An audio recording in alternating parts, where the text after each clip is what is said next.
I think it's a big part of it how both teams are defending each team. Neither team played like this during the regular season. And it's just coming down to that, how many plays you can make during the course of the game, how efficient you can be with your offense, even if you're not scoring big. And then inevitably it comes down to those final possessions going down the stretch. Even though we played so poorly in the first half, you just had a feeling that the game was going to come down to a possession game down the stretch. It did, and they made more plays. You know, they got some extra possessions offensively, and then got to the line, and they made some big shots down the stretch, and we weren't able to get over that hump. We felt like we were going to be able to once we got it to 1. Then we fouled DeRozan on a broken play. It looked like it might have been a loose ball situation. We might have been able to take care of that, but weren't able to. You know, I don't know. I don't know if the offense is going to trend better for either team right now. They're two highly competitive teams, well scouted. Just have to find different ways, you know, to find a way to get over the top. And you know, we really felt like we were going to be able to get the job done, and we didn't. And you have to give them credit. Erik, you've been saying all series that you would anticipate Lowry and/or DeRozan kind of playing like Lowry and DeRozan at some point. What did you see in their games today? Was it something? Was it just kind of the inevitable, or?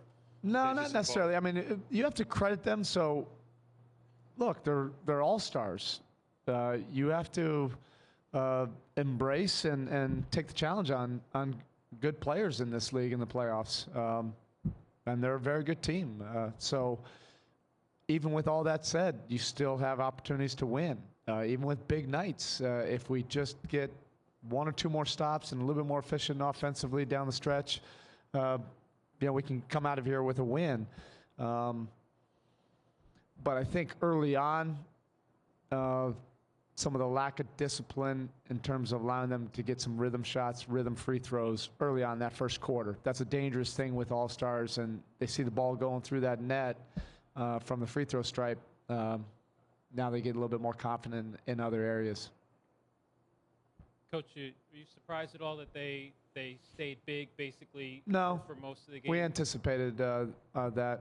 And actually, the way this series is going, you can't be surprised by anything.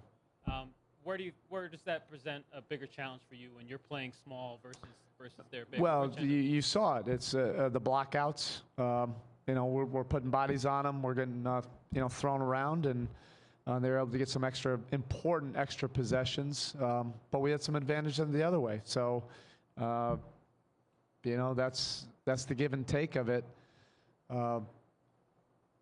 Tonight they're able to take advantage of that. Coach, can you provide any update on Luol Deng's status, and can you just sort of comment on how difficult it is for you to manage losing? You've been losing guys continually. Whatever it takes, we have enough. More than anything, you're concerned for Lou. You know, he got an X-ray right now. When we get to Miami, we'll get an MRI. Lou's about as tough a competitor as I've ever been around. So we'll see. But the fact that he wasn't there in the second half. You know, we'll see. I don't even want to jump to a conclusion right now.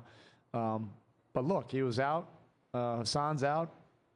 Whatever it takes, we're still there in a possession game. We got it to 1. So we have enough. We have guys that are confident in the team and the ability to get the job done. And you know, now it's about just getting ready for a big game, Game 6 at home. Our guys love this. Our guys love this type of competition.